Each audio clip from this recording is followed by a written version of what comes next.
In this video, we're going to take a look at the Sailor 1911 Ringless Epinard. Let's jump straight to the end with my thoughts on this pen.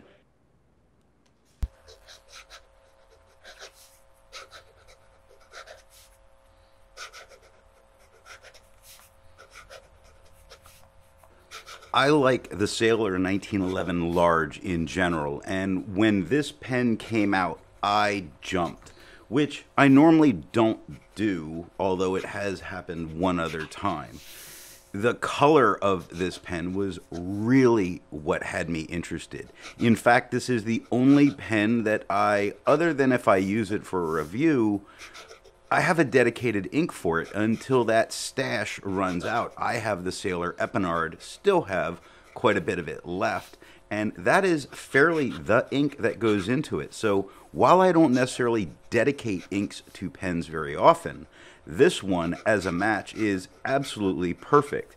And in the fine nib, the feedback is exactly where I want it to be. It's the most enjoyable of my Sailor pens.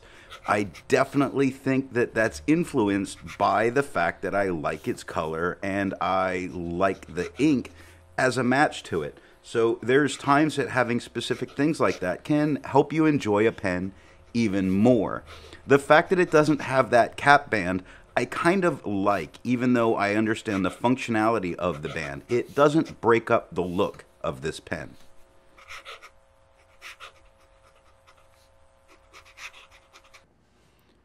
Now that we know how I feel about the 1911 Large Ringless, let's see how I got to that opinion, starting with the unboxing. The Sailor 1911 Ringless came in a box like this, which contains a box like this. This pen came in one of their little bit fancier boxes, the same type of box that the Riallo came in. I don't mind either of the boxes that it comes in. I think they give a good presentation, and ultimately, as long as it's a good presentation, if it was given as a gift, its real purpose is to get the pen to you safely.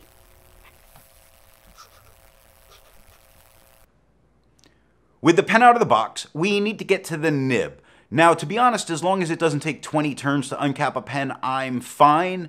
But how many turns does this pen take to get uncapped?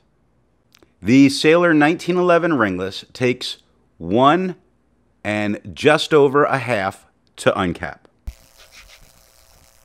1.5 turns to uncap, redo.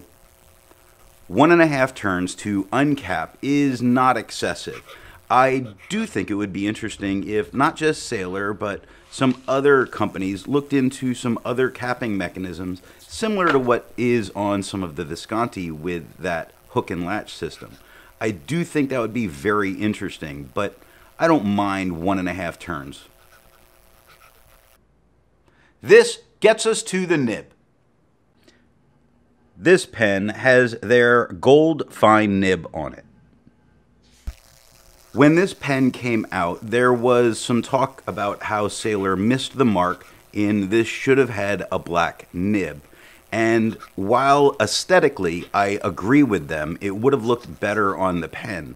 I have found that sometimes those black nibs have a tendency to alter the ink's color a little bit in the writing. So I think the gold nib they gave wound up actually being a better choice. Now, let's ink this pen up. The Sailor 1911 Large is a proprietary cartridge or converter system, and it holds approximately 1.7 milliliters of ink. The ink for today is Pilot's 100th Anniversary Purple. I've heard a lot of complaints over the years about the converters that the Sailor pens have. And the thing is, I've never had a problem with them. I've never had a problem with them leaking. I've never had a problem with them staying in the pen. I really do like them. So some of those complaints about the Sailor converter, I think, are a little overblown. As a habit, I don't normally post my pens, but some pens need to be posted, and some people prefer to post their pens.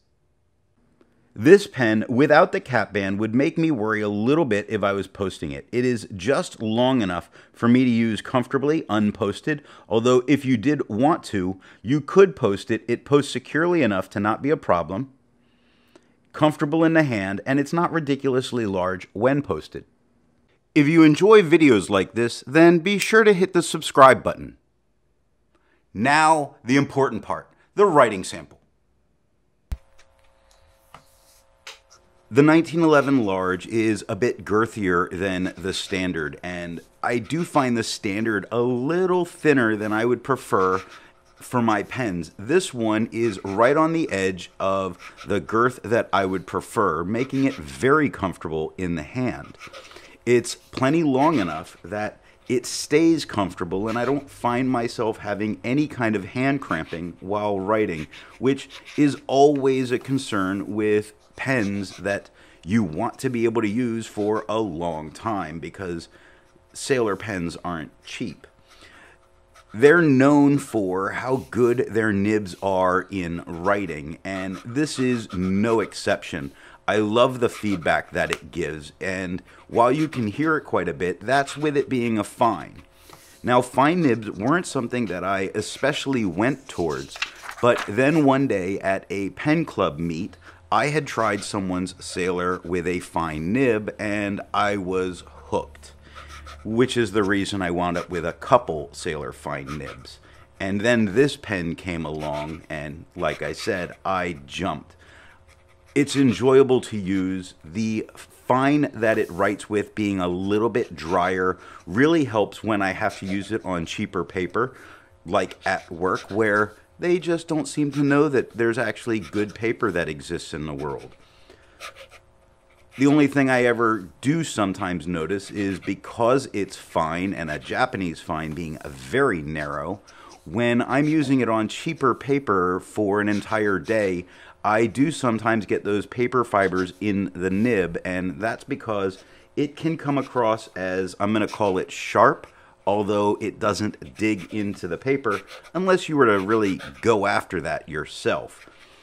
I really enjoy writing with this pen, and it's a regular part of my rotation outside of the reviews.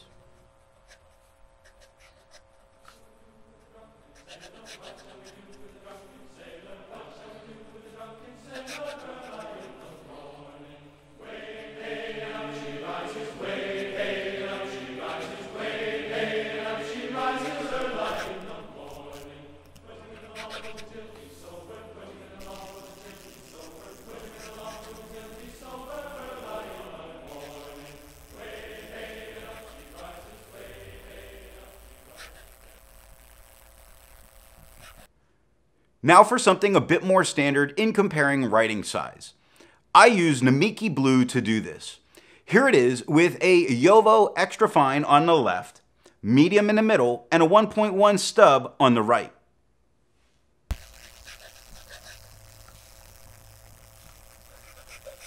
As is always the case with Sailor pens and Japanese pens in general, this fine is quite a bit finer than the Western fines.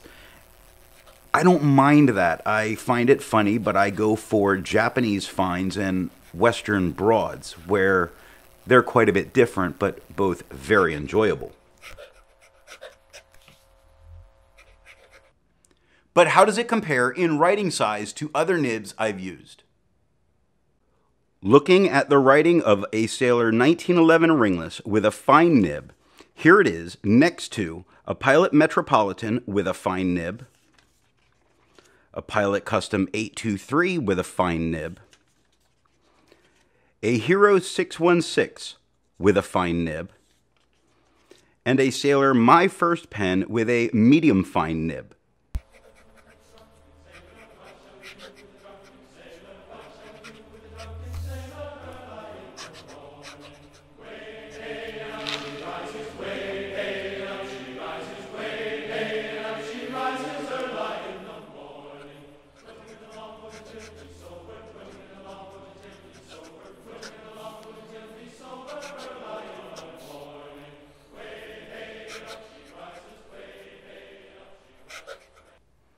It isn't a pen review without doing some size comparisons. Here it is capped, here it is uncapped, and here it is posted. When you look at the pictures, you can see that the 1911 large is much more of a standard size pen, which can be confusing to deal with at first when you get into fountain pens, and especially in choosing a sailor pen. I think it is worth the upcharge for the large over the standard, unless you prefer a thinner pen. At this point, we have a dirty pen that we need to clean.